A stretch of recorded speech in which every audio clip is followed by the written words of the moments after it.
सभी का आपके अपने प्यारे चैनल कंसेप्ट डिकोडर पे स्वागत है। हम अपडेट करेंगे एनवायरनमेंट इंजीनियरिंग को।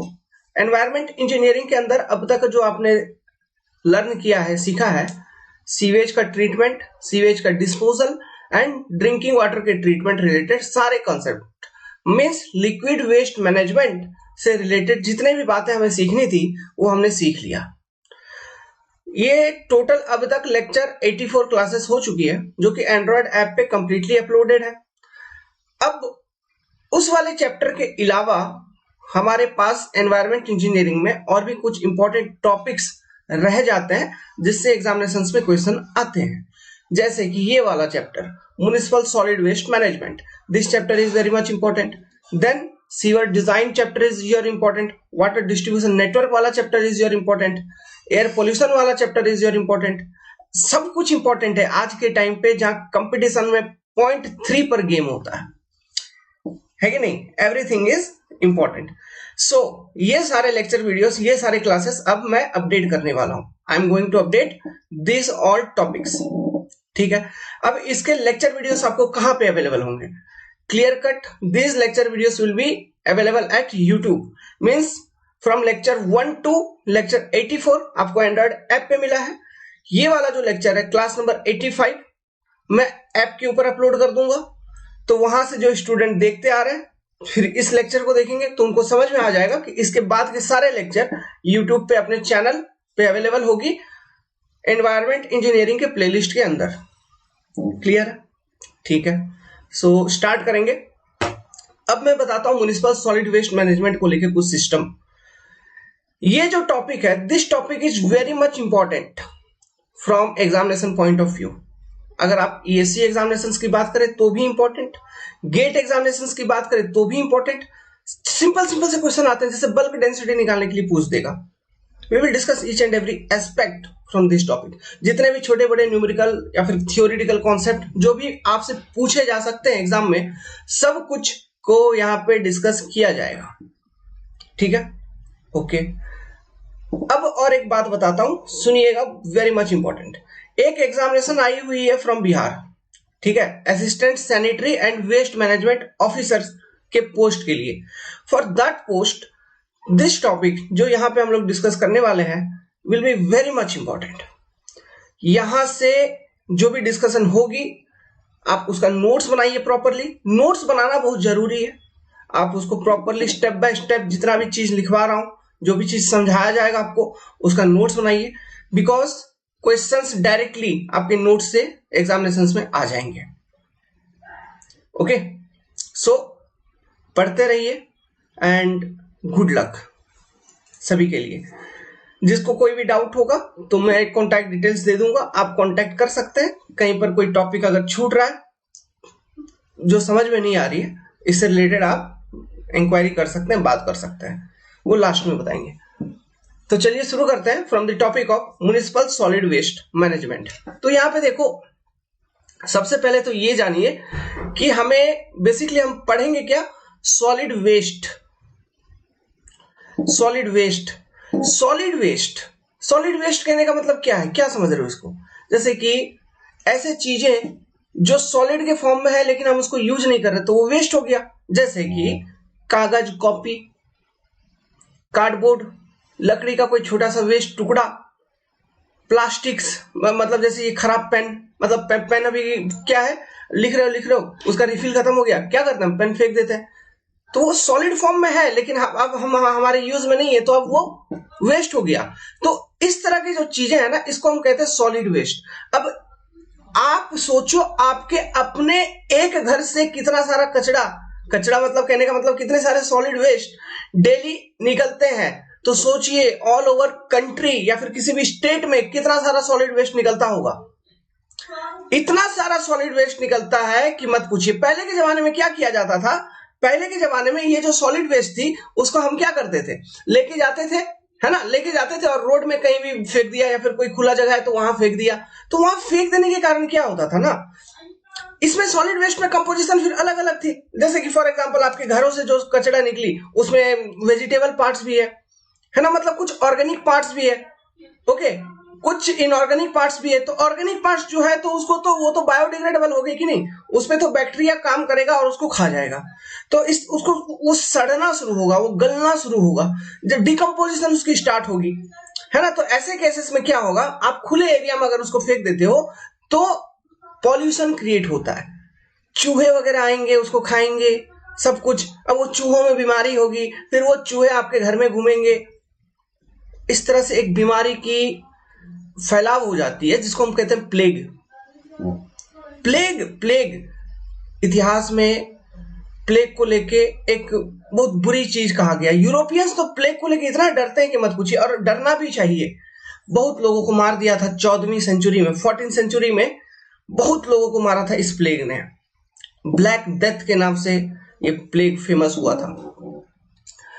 तो इसलिए ये जो वेस्ट जनरेट होता है इसको प्रॉपर तरीके से मैनेज करना बहुत इंपॉर्टेंट है, ताकि एनवायरनमेंट में किसी भी तरह का इफेक्ट ना हो, जो पब्लिक है उसके सोशल हेल्थ मेंटेन रहे, सोसाइटी हमारा अच्छा दिखे।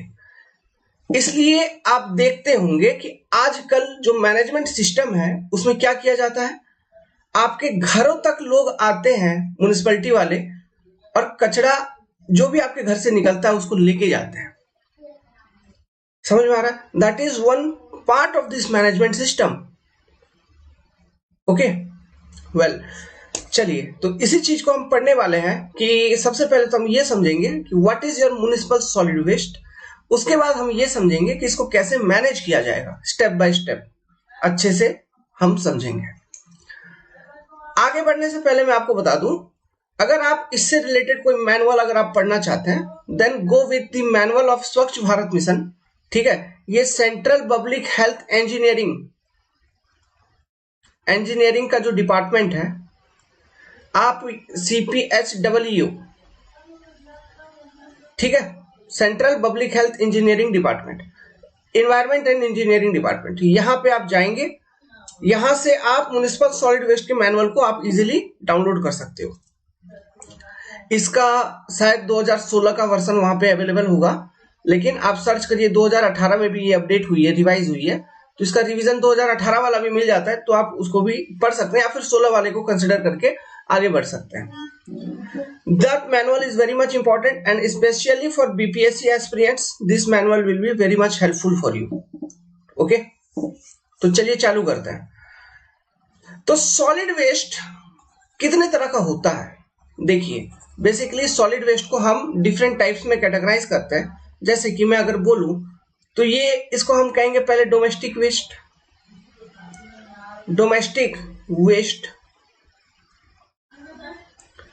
नेक्स्ट अगर मैं बोलूं, डोमेस्टिक वेस्ट कहने का मतलब है, इस चीज को अच्छे से समझना, हर चीज से प्रश्न आता है। डोमेस्टिक वेस्ट कहने का मतलब है ऐसे वेस्ट जो आपके घरों से निकलते हैं, हाउस होल्ड से निकलते हैं, हमारे थ्रू से निकलते हैं। जैसे कि हम किचन में कोई काम कर रहे हैं, ठीक है, तो वहां से कुछ निकल रहे हैं। एक चीज जान लो, यहाँ पे जो सॉलिड वेस्ट का बात किया जा रहा है, तो इसमें दो बातों को एक साथ जोड़ा जा रहा है। वो दो बात क्या है, एक तो सॉलिड है, ठीक है, एक तो सॉलिड वेस्ट है ही, जिसको हम कहेंगे एकदम सूखा, जैसे कि प्लास्टिक का पेन एकदम सूखा है, तो वो सॉलिड वेस्ट है ही। प्लस सेमी सॉलिड, दोनों आते हैं, सेमी सॉलिड। अभी सेमी सॉलिड का क्या मतलब हुआ, जैसे कि कोई ऑर्गेनिक सब्सटेंस है, खाना आधा खाया, खाना ठीक है, चावल आपने खाया था वो फेंक दिया है, या फिर आधा सेब खा के फेंक दिया है, तो वो क्या है, that is your semi solid, क्योंकि उसमें कुछ मॉइस्चर कंटेंट है, तो वो भी तो लेकिन सॉलिड फॉर्म में है, लेकिन कुछ मॉइस्चर है, इसलिए हम उसे सेमी सॉलिड कहते हैं। क्लियर है? ठीक है, वेल, तो सॉलिड वेस्ट करने का मतलब नॉट ओनली केवल dry solids, solid with semi solid. तो देखिए इसमें सबसे पहला मैंने बोला डोमेस्टिक वेस्ट। डोमेस्टिक वेस्ट करने का मतलब जो हमारे थ्रू से हमारे घरों से निकलता है, किचन वेस्ट हो गया, बाथरूम वेस्ट हो गया, ये सारा कुछ डोमेस्टिक वेस्ट है। बहुत अलग अलग तरह की चीजें हमारे डोमेस्टिक वेस्ट से निकलते हैं। उसमें दो बेसिक कंपोनेंट होते हैं डोमेस्टिक वेस्ट के। कौन कौन से? बेसिकली दो चीज मैं बताता हूं। एक तो मैं बोलूंगा बायोडिग्रेडेबल सब्सटेंसेस, दूसरा बोलूंगा नॉन बायोडिग्रेडेबल सब्सटेंसेस, मतलब ऐसे सॉलिड वेस्ट जिस पर बैक्टीरिया एक्ट कर सकता है, उसको डिकम्पोज कर सकता है, उसको हम कहेंगे बायोडिग्रेडेबल या फिर प्यूट्रिसिबल, ठीक है, जिसमें माइक्रो ऑर्गेनिज्म काम कर सकता है, डिकम्पोज कर सकता है। ऐसे सॉलिड वेस्ट जिस पर माइक्रो ऑर्गेनिज्म काम नहीं करेगा, उसको डिकम्पोज नहीं कर पाएगा, उसको हम नॉन बायोडिग्रेडेबल कहेंगे या फिर नॉन प्यूट्रिसिबल सॉलिड वेस्ट कहेंगे। क्लियर है? तो ये दो कौन कौन से होते हैं उसके एग्जांपल्स भी हम लोग देखेंगे आगे चल के, अभी सुनते रहिए बात को। तो जो डोमेस्टिक वेस्ट होती है, ये एक तो मैंने बोला अपने घरों से जो निकलती है, प्लस कॉमर्शियल एस्टेब्लिशमेंट जो होती है ना, इसमें कॉमर्शियल एस्टेब्लिशमेंट ऑटोमेटिकली इंक्लूड कर दी जाती है। कॉमर्शियल एस्टेब्लिशमेंट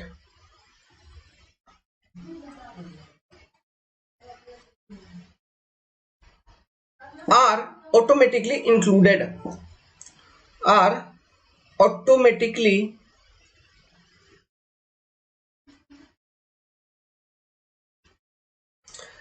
included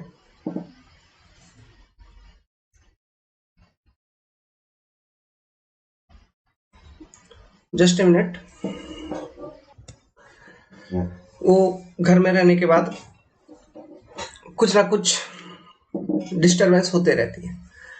तो देखिए, जो कॉमर्शियल एस्टेब्लिशमेंट हम कह रहे हैं, इसमें मैंने क्या बोला, डोमेस्टिक वेस्ट के अंदर wastage that is generated from commercial establishments are automatically included. तो what do you mean by this commercial establishments? सुनिए बात को, इंपॉर्टेंट है ये सब चीज, एग्जाम्पल में पूछेगा।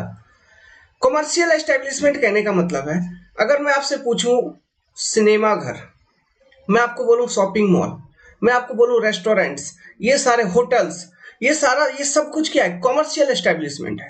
यहां से भी जो वेस्ट जनरेट होता है ना, वो भी म्युनिसिपल सॉलिड वेस्ट के अंदर में ही आता है, या फिर डोमेस्टिक वेस्ट के अंदर में आता है, सॉरी, डोमेस्टिक वेस्ट के अंदर में आता है। जो ये सारे इन सब चीजों को हम कहेंगे कॉमर्शियल एस्टेब्लिशमेंट। अभी आप बोलोगे सर इसमें हॉस्पिटल भी आएंगे? नहीं, हॉस्पिटल से जो वेस्ट जनरेट होता है उसको हम कहते हैं biomedical waste, which is our second type of waste, जिसको आप कंसिडर कर सकते हो। वो वेस्ट जो हॉस्पिटल से जनरेट होती है उसको हम कहेंगे biomedical waste. Biomedical waste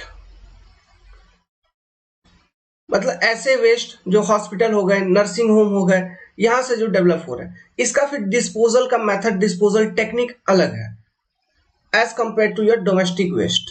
domestic waste का डिस्पोजल टेक्निक अलग है, बायोमेडिकल वेस्ट का डिस्पोजल टेक्निक अलग है। तीसरा, ऐसे वेस्ट जो आपके अगल बगल जो इंडस्ट्रीज होते हैं, जैसे पेपर इंडस्ट्री, सीमेंट इंडस्ट्री, है ना, वहां से जो वेस्ट निकलते हैं उसको हम कहते हैं इंडस्ट्रियल वेस्ट।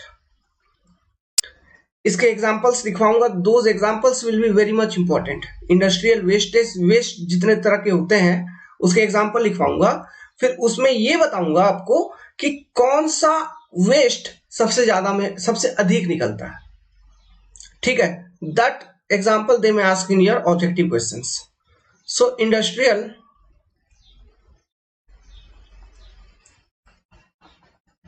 वेस्ट, फिर इंडस्ट्रियल वेस्ट का डिस्पोजल जो होता है ना, रूल रेगुलेशन ऐसा कहता है कि इसके लिए इंडस्ट्री खुद जिम्मेदार होती है कि हम उसे डिस्पोज करें। उनका अपना एक मैकेनिज्म होता है उसके डिस्पोजल का। ठीक है, तो वो मैकेनिज्म्स क्या है, वो रूल क्या है, आपको फॉलो अप करने होंगे।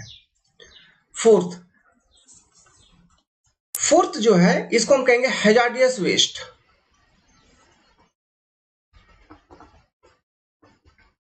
हैजार्डियस वेस्ट, ऐसे वेस्ट जो कि हैजार्डियस है, मतलब डेंजर है, जिसमें सबसे ज्यादा खतरा है। फॉर एग्जाम्पल, कोई रेडियो एक्टिव सब्सटेंस है तो उसके कारण रेडिएशंस होंगे, जिसके कारण जो आपका कम्युनिटी है ना, उस पर उसका हेल्थ डिटोरिएट होगा। आप ये हिरोशिमा एंड नागासाकी का एक परफेक्ट एग्जांपल यहाँ पे कंसिडर कर सकते हो। ओके, रेडियो एक्टिव सब्सटेंसेस के लिए एक इंसिडेंट हुआ था रशिया में, चेरनोबिल इंसिडेंट। वहां पे अभी जो सारा का सारा मलबा है, that you can consider as your hazardous waste. ऐसे वेस्ट फॉर एग्जांपल जहां पर आग लग सकता है, ठीक है, वो भी हैजार्डियस वेस्ट में आ जाएगा। फ्लेम एबल वेस्ट मतलब आग लगने योग्य जो वेस्ट होंगे, दैट वेस्ट में भी also consider within your hazardous waste. ठीक है, हैजार्डियस वेस्ट को हम ऐसे कह सकते हैं, इसको डिफाइन कैसे करेंगे, इसको हम ऐसे डिफाइन कर सकते हैं कि दोज वेस्ट जो कि डेंजर प्रोड्यूस करेगा इन प्रेजेंट टाइम और in a period of time in future, जो हमारे लिए खतरनाक है आज या फिर फ्यूचर में एक समय अंतराल के दौरान जो खतरा साबित हो सकता है, those type of waste are considered within hazardous waste. इनके भी एग्जांपल्स को देखेंगे। ठीक है, इसमें बेसिकली केमिकल्स बेसिकली आते हैं और उनका नाम देखेंगे, और सबसे ज्यादा हैजार्डियस वेस्ट किस तरह का प्रोड्यूस होता है और किसके लिए कितना डेंजर है, ये जानना बहुत जरूरी है, क्योंकि यहां से आपके एग्जाम में डायरेक्ट ऑब्जेक्टिव क्वेश्चन आ सकता है। ये सारा जो बात बोला मैंने, ये सब बोला मैंने बीपीएससी एस्पिरेंट्स के लिए। देखिए अब सिविल इंजीनियर्स, आप लोग बात सुनो, आप लोग हमारे लिए क्या है, डोमेस्टिक वेस्ट जो है ना, या ऊपर पहला वाला पॉइंट, हमारा सिलेबस इतना भर का ही है, हमें ये सब चीजें नहीं देखनी है। कौन सा, biomedical waste, industrial waste, hazardous waste, इन सब चीजों को हमें नहीं फॉलो करना है। हम फॉलो करेंगे डोमेस्टिक वेस्ट। तो डोमेस्टिक वेस्ट में ऑटोमेटिकली कमर्शियल एस्टेब्लिशमेंट का वेस्ट इंक्लूड हो गया। डोमेस्टिक वेस्ट कहने का मतलब हम बेसिकली क्या समझते हैं, वेस्ट दो that is generated from a house hold. तो हाउस होल्ड जनरेट हो रहा है, उसमें house hold and commercial establishment in solid and semi solid form, that is हमारा कंसर्न। एंड वो चीज क्या है, इसी चीज को हम कहते हैं एमएसडब्ल्यू। एमएसडब्ल्यू बेसिकली जो म्युनिसिपैलिटी कलेक्ट करती है, या फिर आप इसको कह लो municipal solid waste, municipal solid waste. Clear है, चीज समझ में आ रहा है। सो यहां से ये जो कॉन्सेप्ट, ये जो डिस्कशन हमने किया, यहां से हम इसका एक डेफिनेशन बना सकते हैं क्या, एमएसडब्ल्यू का। और वो डेफिनेशन भी हमें कुछ याद करने का जरूरत पड़ेगा क्या, बिल्कुल नहीं पड़ेगा। ठीक है, अब सुनो, तो डोमेस्टिक या फिर कमर्शियल एस्टेब्लिशमेंट, या मतलब हम लोग बेसिकली हमारे थ्रू से जो डेली का सॉलिड वेस्ट जनरेट होता है इन फॉर्म ऑफ सॉलिड या फिर सेमी सॉलिड, तो वो वेस्ट है। कहने का मतलब हम उसको यूज नहीं कर रहे हैं। तो यूज नहीं कर रहे हैं मतलब हम यूज करने से इनकार कर दिए, रिफ्यूज कर दिए, इसलिए इस चीज को रिफ्यूज भी कहा जाता है।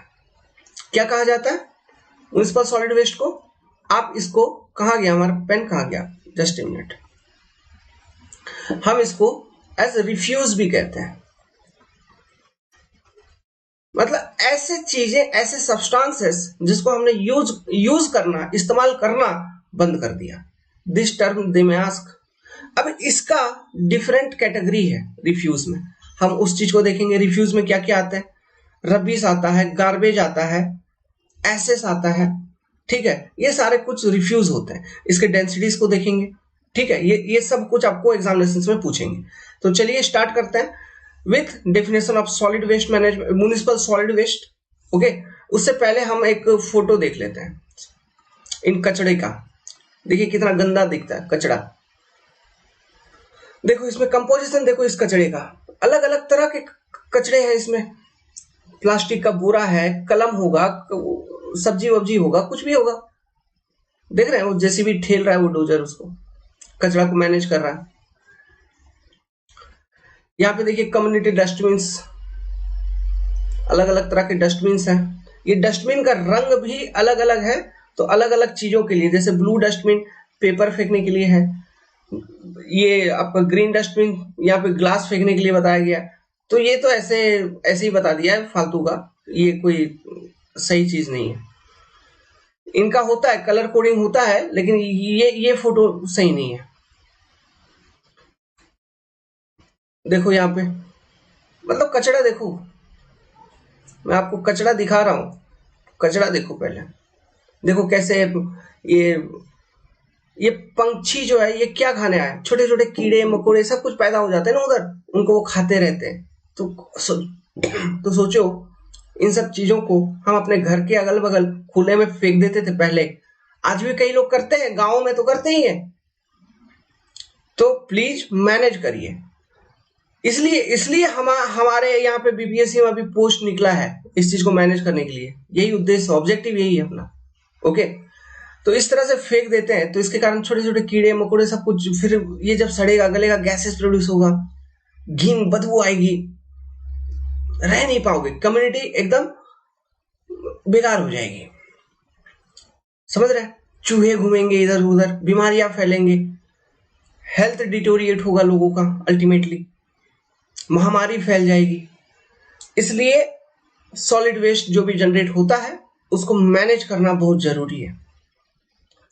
और सबसे पहला सॉलिड वेस्ट जो जनरेट हो रहा है वो तो हमारे थ्रू से, हमारे घरों से, हम जहां घूमने जाते हैं, खाना खाने जाते हैं, पार्क में जाते हैं, कॉमर्शियल एस्टेब्लिशमेंट, वहां से जो जनरेट हो रहा है, स्कूल से, कॉलेजेस से। ओके पूजा कुमारी जी, तो इन लोकेशन से जो सॉलिड वेस्ट जनरेट हो रहा है इसको मैनेज करना सबसे मोस्ट एंड प्रायर इंपॉर्टेंस का बन जाता है। सबसे पहला कर्तव्य तो हमारा ये है। उसके बाद का देखेंगे, इंडस्ट्री, बायोमेडिकल, ये वो सब बाद का देखेंगे, लेकिन पहले तो ये करो, अपने आप को ठीक करो, फिर बाद में हमें ठीक करना। कॉन्सेप्ट यही है। तो सबसे पहले हम पढ़ेंगे म्युनिसिपल सॉलिड वेस्ट मैनेजमेंट, बहुत अच्छे तरीके से पढ़ेंगे, नोट्स बनाते रहिएगा। इंट्रोडक्शन हो गया, एक बैकग्राउंड हो गया, ठीक है। तो चलिए अब इसका डेफिनेशन मैं आपको लिखवाता हूं। जो चीज अभी समझाया हूं इसी पर बेस्ड इसको हम डिफाइन करेंगे। आप देखिएगा कितना आसानी से इसको आप डिफाइन कर पाते हो और समझ पाते हो। सो म्युनिसिपल सॉलिड वेस्ट, इसको हम कैसे डिफाइन कर सकते हैं? हम लिख सकते हैं it is a mixture of solid and semi-solid material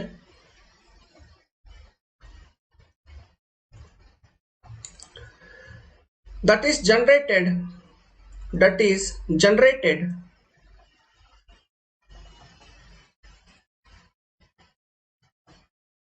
due to different activities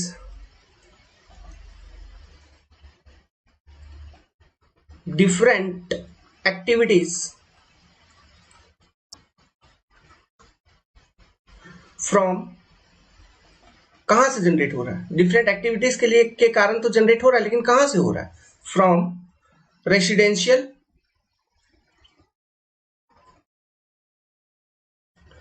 and commercial establishments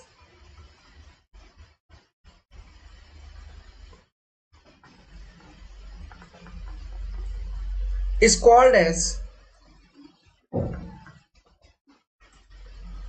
municipal solid waste, MSW, ठीक है। दिस टाइप ऑफ वेस्ट, या फिर ऐसे लिखो MSW को आप और क्या कह सकते हो? Can also be called as domestic waste. इसको आप ऐसे भी समझ सकते हैं कि ये डोमेस्टिक वेस्ट है, domestic waste, domestic waste. MSW को हम कभी कभी सिंपली डायरेक्टली रिफ्यूज भी कह देते हैं, ठीक है। यहां ऐसे लिख लीजिए, MSW जो है म्युनिसिपल सॉलिड वेस्ट, इसको हम एक शब्द रिफ्यूज से रिप्रेजेंट भी करते हैं। मतलब ऐसे चीजें जिसको हमने यूज करना बंद कर दिया, रिफ्यूज कर दिया, वो हो जाता है रिफ्यूज। क्लियर है? सिंपल सिंपल, सब चीज बहुत सिंपल है, कोई चीज एकदम कठिन नहीं है, हार्ड नहीं है, एवरीथिंग इज वेरी सिंपल। बस हमें अच्छे से उसको समझने की दरकार है, पढ़ने की दरकार है। अच्छे से आप पढ़ेंगे, बहुत अच्छी बात है। लिख लीजिए इसको। हमारा जो अब मेन कंसर्न होगा अभी फिलहाल, ये हम करेंगे ऑन म्युनिसिपल सॉलिड वेस्ट, है ना, या फिर जिसको हम कहते हैं डोमेस्टिक वेस्ट। डोमेस्टिक वेस्ट बाकी के जितने भी तरह के वेस्ट हैं उससे रिलेटेड सारा डेटा, सारा इंफॉर्मेशन आगे जैसे जैसे कोर्स अपना चलते रहेगा मैं आपको शेयर करते चलूंगा। सो बीपीएससी के जो भी एस्पिरेंट्स हैं, जितने भी एस्पिरेंट्स, सभी पहले इसको फॉलो करिए। अपने स्टूडेंट तो फॉलो करेंगे ही करेंगे, आप लोग इसको पहले फॉलो करिए। इसके बाद जो आपको रिलेटेड डेटा, आपको रिक्वायर्ड डेटा चाहिए, I will share complete data with you. Okay, so इसके लिए आप मैसेज करिए हमें at 7008420353। Download the concept decoder android application now. आप अगर लिक्विड वेस्ट मैनेजमेंट वाला पार्ट के लिए एनरोल करना चाहते हैं then you can enrol. The enrolment fee will be 699 rupees only, जो कि हमने पढ़ा दिया है ऑलरेडी। डोमेस्टिक वेस्ट, चलिए चालू करते हैं। इसको अगर मैं डिवाइड करूं तो इसको हम कह सकते हैं ये बेसिकली 3 तरह के होते हैं, 3 टाइप्स। वेरी इंपॉर्टेंट, सुनिए वो कौन कौन से होते हैं।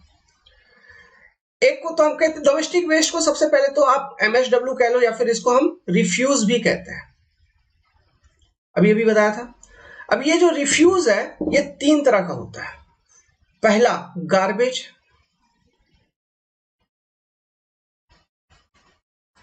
गार्बेज जो होता है बेसिकली ये कहां से निकलते हैं, आपके घरों से निकलते हैं गार्बेज, और या फिर कॉमर्शियल एस्टेब्लिशमेंट से निकलते हैं, और ऐसे चीजें होते हैं जो कि बायोलॉजिकली डिग्रेडेबल हो, तो ये बायोडिग्रेडेबल वेस्ट होते हैं।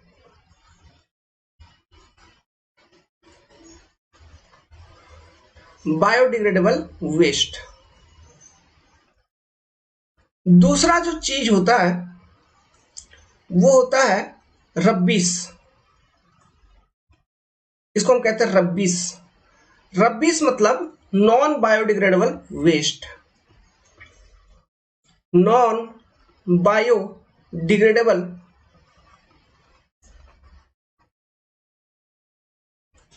वेस्ट। बहुत अच्छे से सुनिएगा, बहुत कुछ बताऊंगा।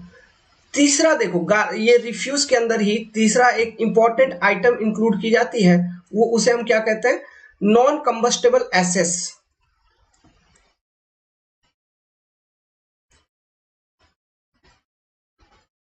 एसेस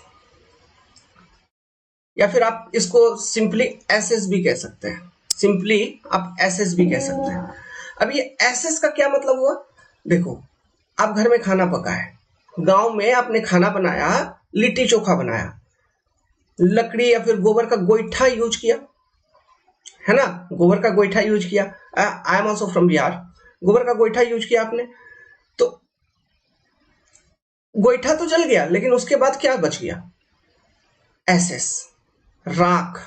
समझ में आया। अब वो राख किसी काम का नहीं है, उसको जला नहीं सकते, कुछ नहीं कर सकते, तो इसलिए बोले नॉन कंबस्टेबल एसेस, मतलब उसमें उसको फिर आग लगाया नहीं जा सकता, उसको जलाया नहीं जा सकता, उसको अब कोई यूज नहीं है, उसको हम हम ईटा बनाने में, इन सब चीजों में फिर यूज करेंगे। अलग तरह से डिस्पोज उसको किया जाता है, उसको रीयूज किया जाता है, रिसाइकल किया जाता है, ठीक है। तो उस चीज को भी डोमेस्टिक वेस्ट में इंक्लूड किया जाता है। क्लियर है। डोमेस्टिक वेस्ट में और भी एक चीज को इंक्लूड किया जाता है, लेकिन वो ज्यादा नहीं, कम है। क्या है, आप देखते होंगे सुबह सुबह जो शहर होते हैं वहां पे लोग झाड़ू लगाते हैं, जो म्युनिसिपैलिटी के लोग होते हैं झाड़ू लगाते हैं, तो स्ट्रीट स्वीपिंग्स, जो झाड़ू पोछा लगाने के बाद जो वेस्ट आपको निकलते हैं किनारे, पत्ते वत्ते, पेड़ के पत्ते वत्ते, ये सब चीज, इसको भी आप वेस्ट में इंक्लूड करते हो, ठीक है। तो वो उतना इंपॉर्टेंट नहीं है, लेकिन ध्यान रखिएगा, बेसिकली ये 3 चीज इंपॉर्टेंट है इसमें। मैंने पहला बोला गार्बेज, दूसरा बोला रबिश, तीसरा बोला नॉन कम्बस्टेबल एसेस। गार्बेज मतलब बायोडिग्रेडेबल, कहने का मतलब है ये ऑर्गेनिक होगा क्या, इस गार्बेज में जो मैक्सिमम पोर्शन होगी, किस तरह की चीज होंगे, बायोडिग्रेडेबल है, मतलब बैक्टीरिया उसको खा सकता है, पचा सकता है, उसको डिकम्पोज कर सकता है, मतलब मैक्सिमम ऑर्गेनिक चीजें होंगे, ऑर्गेनिक कंपोनेंट होंगे इसके। ऑर्गेनिक चीजें कहने का मतलब है वेजिटेबल, फ्रूट, है ना, चावल वावल, दाल, ये सब चीज बायोडिग्रेडेबल, बायोलॉजिकली डिग्रेडेबल है।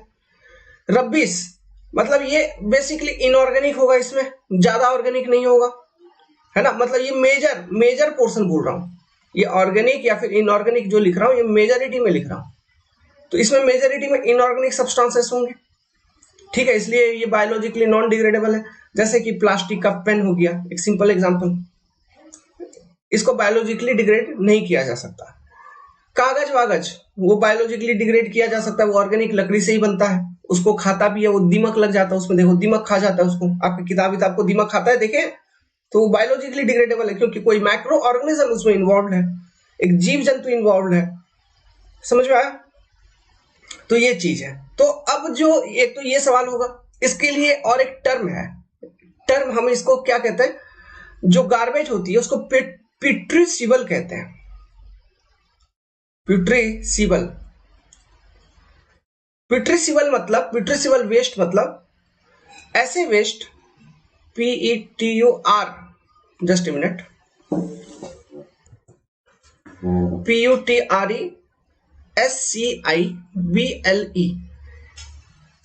जो बायोलॉजिकली डिग्रेडेबल वेस्ट है उसको प्यूट्रीसिबल वेस्ट कहा जाता है, एंड इसको उसका उल्टा नॉन प्यूट्रीसेबल वेस्ट हम कहेंगे, ठीक है। तो ये बात को ध्यान रखिएगा, ये सब बातें जो हम डिस्कस कर रहे हैं सब कुछ हर एक किसी भी तरह से ऑब्जेक्टिव क्वेश्चन में पूछा जा सकता है, ये नहीं कि जितना मैं लिख रहा हूं उसी में से क्वेश्चन आएगा। आपसे पूछ सकता है कि half of the apple is in form of putrescible waste, ये भी पूछ सकते हैं। छोटे से छोटे चीज, street sweepings is included in domestic waste, या फिर MSW, या फिर रिफ्यूज, आपसे पूछा जा सकता है SS is included in refuse, ठीक है। Rubbish is a part of refuse, या फिर rubbish is a type of refuse which is biologically non degradable, या फिर garbage is a type of refuse which is biologically degradable, या फिर प्यूट्रीसिबल, non प्यूट्रीसिबल, किसी भी तरह का चीज को आप समझिए, वो जरूरी है, अलर्ट रहिए, उसके अकॉर्डिंग आपको क्वेश्चन ऑब्जेक्टिव में आएगा। दिमाग लगा पा रहे हो? ठीक है। अब देखो इसका बात करते हैं हम डेंसिटी का। तो डेंसिटी क्या होता है पहले मैं आपको बता देता हूं। डेंसिटी घनत्व एक तरह से, आप सभी को मालूम होगा डेंसिटी मतलब इसको हम रिप्रेजेंट करते हैं कि कितना मास है पर unit volume, mass by volume. किसी भी चीज का डेंसिटी निकालने का यही फॉर्मूला है, मास बाय वॉल्यूम। तो मास को हम कैसे एक्सप्रेस करते हैं, इन केजी, वॉल्यूम जैसे मीटर क्यूब, है ना। तो डेंसिटी का यूनिट होता है in terms of KG per metre cube. सो यहां पे जो हमने वेस्ट कंसिडर किया है, जो भी डिफरेंट टाइप्स के, इसका एक डेंसिटी का रेंज होता है। अब वो डेंसिटी का रेंज किसका क्या है देखो, तो जो गार्बेज होता है इसका डेंसिटी होता है, इसका डेंसिटी का रेंज 450 से 900 केजी प्रति मीटर क्यूब। जो रबीज होती है उसकी डेंसिटी का रेंज होता है 50 से 400 केजी पर मीटर क्यूब। ये लेटेस्ट अपडेटेड डेटा है। और जो एसएस होती है इसकी डेंसिटी की रेंज होती है 700 से 900 केजी पर मीटर क्यूब। अब ये डेंसिटी आपको याद रखना है, डायरेक्ट एग्जाम में क्वेश्चन पूछेगा, है ना आपको, या फिर ये डायरेक्ट वैल्यूज पूछ लेंगे एग्जामिनेशंस के अंदर, ये डायरेक्टली सीधे सीधे रेंज, या फिर अलग तरह से पूछ सकते हैं। आपको गार्बेज दे देगा, रबिश दे देगा, नॉन ये एसएस दे देगा और पूछेगा कि इसको इंक्रीजिंग ऑर्डर ऑफ डेंसिटी या फिर डिक्रीजिंग ऑर्डर ऑफ डेंसिटी में अरेंज करिए। इस तरह का भी क्वेश्चन पूछा जा सकता है। तो अगर मैं इसको अरेंज करूं, है ना, ये डेंसिटी को, तो आप क्या लिखोगे, सबसे ज्यादा सबसे अधिक डेंसिटी किसका है, रिकॉर्डिंग हो रही है ना, हाँ, सबसे अधिक डेंसिटी आपका एसएस का, एसएस का डेंसिटी सबसे अधिक। उसके बाद सब डेंसिटी किसका अधिक होता है, गार्बेज का। इसके बाद डेंसिटी किसका अधिक होगा, रबीज का। अभी थोड़ा डिटेल में सोचेंगे ऐसा क्यों, तो देखिए डेंसिटी का फॉर्मूला देखो, मास प्रति यूनिट वॉल्यूम। तो गार्बेज में मैंने क्या बोला, ऑर्गेनिक वेस्ट, मतलब ऑर्गेनिक है, मतलब इसमें कुछ ना कुछ मॉइस्चर होगा, मॉइस्चर वाली चीजें हैं। तो मॉइस्चर है तो पानी का भी वेट इंक्लूड हो जाएगा, तो मास पर यूनिट वॉल्यूम गार्बेज में बढ़ जाएगा। समझ में आ रहा है? रबीज में बेसिकली मैं बोल रहा हूं ड्राई वेस्ट होंगे उसमें, है ना, जैसे प्लास्टिक हो गया, पन्नी हो गया, बोरा हो गया, ये सारे चीज रबीज में इंक्लूडेड होंगे। समझ में आ रहा है? तो उसका ऑब्वियसली उसका मास पर यूनिट वॉल्यूम कम होगा। तो this is your order SS. इसकी तो डेंसिटी सबसे अधिक होगी, घनत्व तो सबसे अधिक होगी, क्योंकि इसमें पार्टिकल बहुत फाइन है। ठीक है, बहुत फाइन पार्टिकल है। सो इन ए पर्टिकुलर वॉल्यूम ये अधिक फिल हो जाएगा, तो इसका मास भी अधिक बढ़ जाएगा। क्योंकि डेंसिटी कब बढ़ेगा? जब मास बढ़ेगा पर unit volume, then density will increase. Simple सी यही बात है। तो एसएस का डेंसिटी सबसे ज्यादा, फिर गार्बेज का, फिर रबीज का। ये आपको ऑर्डर पूछा जा सकता है। ये तो हुआ डिक्रीजिंग ऑर्डर में। फिर इसका उल्टा ऑर्डर पूछ सकता है, सबसे कम किसका, उसके बाद किसका, उसके बाद वाला किसका। ठीक है, एनवायरमेंट इंजीनियरिंग में यही है कि चीजों को हमें अच्छे से सुन के समझ के रखना पड़ता है, क्योंकि कोई थ्योरेटिकल चीज है तो थ्योरेटिकल चीज है तो ऐसा नहीं है कि हम याद कर लेंगे बस हो जाएगा हो जाएगा। उसको समझ जाएंगे तो अच्छे से आंसर कर सकते हैं। ओके, अब चलिए एक तरह का प्रॉब्लम मैं आपको देता हूं। ठीक है, टॉपिक है, टॉपिक का नाम लिखिए बल्क डेंसिटी कैलकुलेशन। ये सिंपल सा एक न्यूमेरिकल क्वेश्चन यहां से डेंसिटी पर आ सकता है। Bulk density calculation. सुनिएगा मेरा बात को, यहां पे मैं क्या कह रहा हूं। मैं ये कहना चाहता हूं कि लेट्स सपोज आपके पास एक कूड़े का ढेर है, कचड़े का ढेर है, पहाड़ है, टीला लगा दिया आपने। ये MSW है, municipal solid waste, let's suppose, या फिर कोई भी अलग अलग तरह का वेस्ट, इंडस्ट्रियल वेस्ट, कुछ भी, कोई एक कचड़े का ढेर है। मेरे को मतलब नहीं क्या है, कचड़े का ढेर है। अब इस कचड़े के ढेर में अलग अलग तरह के मटेरियल्स होंगे, अलग अलग तरह के मटेरियल्स होंगे, मतलब पन्नी होगा, गोभी का छिलका होगा, प्लास्टिक होगा, बोरा होगा, कुछ भी हो सकता है, लकड़ी होगा, अलग अलग तरह के मटेरियल होंगे। मतलब मटेरियल ए है, मटेरियल बी है, मटेरियल सी है, मटेरियल डी है, ऐसे फलना ढिमका बहुत सारे मटेरियल होंगे। उसका एक कंपोजिशन, उसको आपने एक ढेर लगा दिया। अब इस ढेर का मेरे को बल्क डेंसिटी निकालना है। इस ढेर का बल्क डेंसिटी निकालना है, एवरेज डेंसिटी। इस बल्क डेंसिटी कहने का मतलब है ये जो ढेर है इसकी एवरेज डेंसिटी कैसे निकालोगे।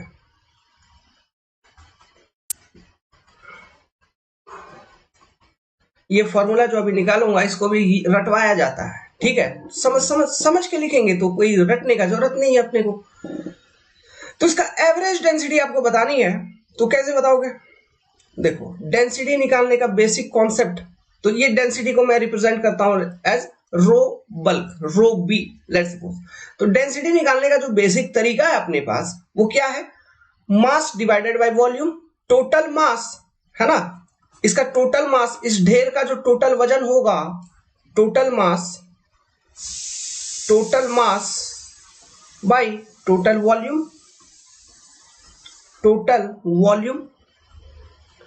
इससे आपको क्या मालूम हो जाएगा? इसका डेंसिटी मालूम हो जाएगा। टोटल मास, तो चलो टोटल मास कैसे निकाल लोगे, ये डायग्राम ध्यान रखना।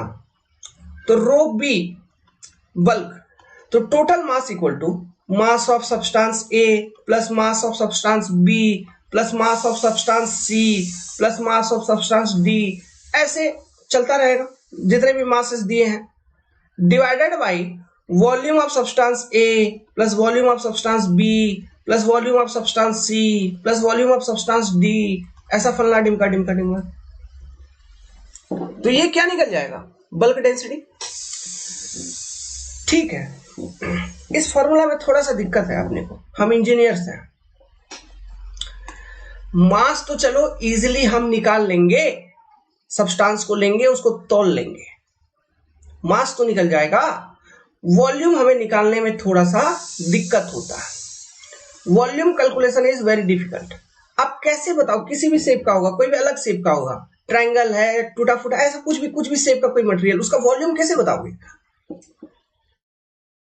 दिक्कत है, उसका वॉल्यूम बताना दिक्कत है। है ना, तो वॉल्यूम हम डायरेक्टली नहीं बता पाते हैं, वॉल्यूम कैलकुलेशन में ही हमें बहुत ज्यादा प्रॉब्लम होता है। सो हम लोगों ने एक तरीका फिर इसके लिए निकाला। वो क्या निकाला? अगर मेरे को ये जो इंडिविजुअल सब्सटेंस है, इंडिविजुअल डेंसिटी अगर मेरे को मालूम है,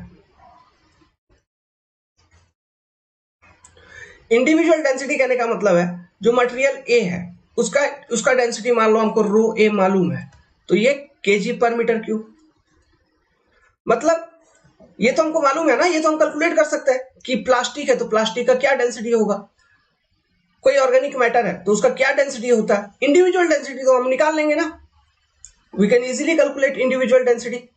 समझ में आ रहा है? तो we can easily calculate individual density. So B का इंडिविजुअल डेंसिटी है मान लो रो बी, इस तरह से मटेरियल सी का इंडिविजुअल डेंसिटी है रो सी। डिफरेंट मटेरियल के इंडिविजुअल डेंसिटी आपको मालूम, तो डेंसिटी को कैसे लिखते हैं? KG per metre cube. तो यहां पे देखो हमारा वॉल्यूम आ रहा है क्या नीचे, तो हम इस वाले वॉल्यूम को कैलकुलेट कर लेंगे, हम इस वाले वॉल्यूम को कैलकुलेट कर लेंगे। अब वो कैसे करेंगे देखिए। सो देखो, तो डेंसिटी इक्वल टू क्या था? m by V. तो मेरे को क्या निकालनी है? Volume.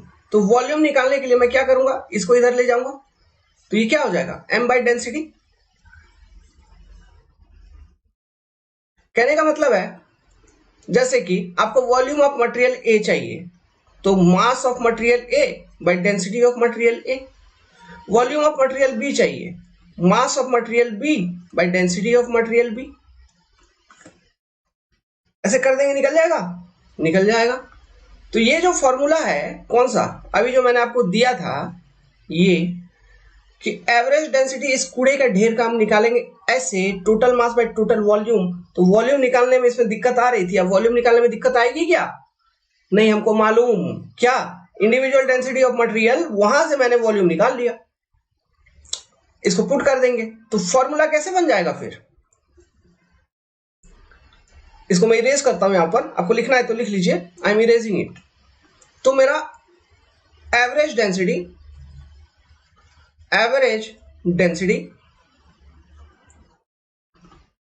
Of a stack of waste, कूड़े का ढेर का एक एवरेज डेंसिटी है ना, कैसे निकालेंगे? Mass of material A plus mass of material B plus mass of material C फलना डिमका, ऐसे divided by mass of material A by density of material A plus mass of material B by density of material B plus mass of material C by density of material C. Formula बन गया। ये formula मैं बोलता हूं, आप लोग बोलोगे नहीं बोलोगे, लेकिन आप लोग याद करते हो। कुछ भी था इसमें याद करने लायक जो हम याद करेंगे? नहीं, एक साइंटिफिक रीजन है, ठीक है। तो इस तरह से निकालेंगे। इस पर बेस्ड गेट में, ईएससी में बहुत सारे क्वेश्चन आते हैं, तो आप उसको सॉल्व करिए उन क्वेश्चंस को। आपको यहाँ पे मास दिया रहेगा एक कंपोजिशन का, ठीक है, कूड़े का ढेर का मास दिया रहेगा, इंडिविजुअल डेंसिटी दिया रहेगा, मतलब जो भी क्वेश्चन पूछेगा, हो सकता है किसी मटेरियल का इंडिविजुअल डेंसिटी पूछ लिया, या फिर किसी मटेरियल का मास पूछ लिया, या फिर ओवरऑल बल्क डेंसिटी ही पूछ लिया, या फिर वो कूड़े का ढेर का बल्क डेंसिटी दिया हुआ है और कोई एक इंडिविजुअल डेटा पूछ रहा है ना, या फिर सब डेटा दिया हुआ है, उस कूड़े का बल्क डेंसिटी पूछ रहा है। किसी भी तरह से क्वेश्चन इधर उधर घुमा के इसी फॉर्मूला पर बेस्ड क्वेश्चन आएंगे, आप सॉल्व करिए, ठीक है। मतलब कहने का मतलब है क्या क्वेश्चन आएगा, मैं कह देता हूं कि एक कंपोजिशन है, एक कूड़े का ढेर है, इसमें 3 तरह के मटेरियल है, ठीक है, कुछ प्लास्टिक है, कुछ इसमें एसएस है, ठीक है, इसमें कुछ ऑर्गेनिक मैटर है, ऑर्गेनिक मैटर। अब वो मैंने कह दिया इसका टोटल वेट है, इसका टोटल वेट तो 100% है ना, टोटल तो ये 100 केजी है, मानो 100% टोटल वेट है। तो मैंने कह दिया कि इसमें से जो प्लास्टिक है ये 35% है, ठीक है। फिर ऑर्गेनिक वेस्ट भी 35% है, बाकी का 30% एसएस है। डेंसिटी कुछ भी ले लो, प्लास्टिक मतलब रब्बिश, रब्बिश का डेंसिटी क्या होगा, लेट्स सपोज मैं इसको ले लेता हूं, क्या ले लूं, 200 केजी पर मीटर क्यूब, इसका डेंसिटी मैंने बता दिया। एसएस का डेंसिटी मैंने चलो बता दिया 800 केजी पर मीटर क्यूब। चलो ऑर्गेनिक मैटर का डेंसिटी मैंने बता दिया 600 केजी पर मीटर क्यूब। अब मेरे को बताओ, अच्छा ऑर्गेनिक मैटर का डेंसिटी नहीं बताया, इसका डेंसिटी मैंने नहीं बताया, ठीक है। लेट्स सपोज इसका डेंसिटी नहीं बताया मैंने बता दिया एक कूड़े का ढेर का जो बल्क डेंसिटी है वो है 1400 केजी पर मीटर क्यूब। अब मैं पूछ रहा हूं कि इस कूड़े के ढेर में जो ऑर्गेनिक मैटर है इसकी डेंसिटी कितनी है, निकल जाएगा। गेट का क्वेश्चन है, 2 नंबर, 2 मार्क्स। कोई दम कोई जान नहीं, क्या करोगे, कैसे सॉल्व करोगे इसको, सिंपल सी बात है। अभी 100% टोटल वेट कंसीडर करना है, तो मैंने क्या बोला यहाँ पे बल्क डेंसिटी कितना बोला मैंने, 1400 केजी, ठीक है। तो 1400 KG per metre cube equal to mass of A. तो मैंने क्या बोला, प्लास्टिक का कितना है 35%, 30%, 35%, ठीक है। तो आप ऐसे ले लो 35 KG plus 30 KG plus 35 KG divided by एक का डेंसिटी कितना बोला था मैंने, 200 800, ठीक है। 200 और 800 बोला है ना, ठीक है। तो हम क्या करेंगे, 35 divided by 200 plus 30 divided by 800 plus 35 divided by मालूम नहीं x ले लो। क्वेश्चन में लिखा रहेगा कि उसका डेंसिटी है x, ठीक है। तो वो x का वैल्यू निकालिए, मान लो x ले लो, y ले लो, z ले लो, कुछ भी ले लो, तो सिंपल कैलकुलेशन है, निकल जाएगा यहां से x का वैल्यू। तो वही मैकेनिज्म, वही फॉर्मूला के ऊपर आपसे क्वेश्चन पूछेंगे, कभी ये पूछ लेगा, कभी बल्क एवरेज पूछ लेगा, कभी दूसरे मटेरियल का पूछ लेगा। तो कोई दिक्कत कोई डर नहीं, कोई दिक्कत नहीं, हमें कोई डर नहीं, हम बना लेंगे, ठीक है। तो इस तरह के छोटे छोटे ऑब्जेक्टिव क्वेश्चंस आ सकते हैं, एंड ये बीपीएससी वाले एग्जाम में भी पूछा जा सकता है। ओके, तो ध्यान रखिएगा आप लोग। वेल, इसी के साथ ये इंट्रोडक्शन क्लास था, इसी के साथ इस वीडियो को मैं एंड करता हूं। आप वीडियो में कमेंट करिए, ये बहुत इंपॉर्टेंट है।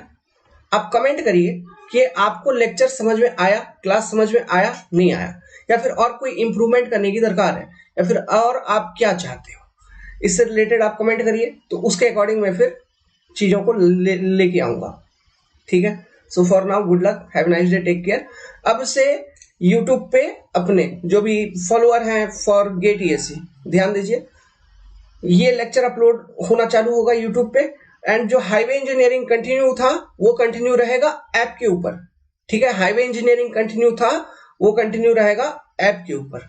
Okay, good luck, have nice day, take care.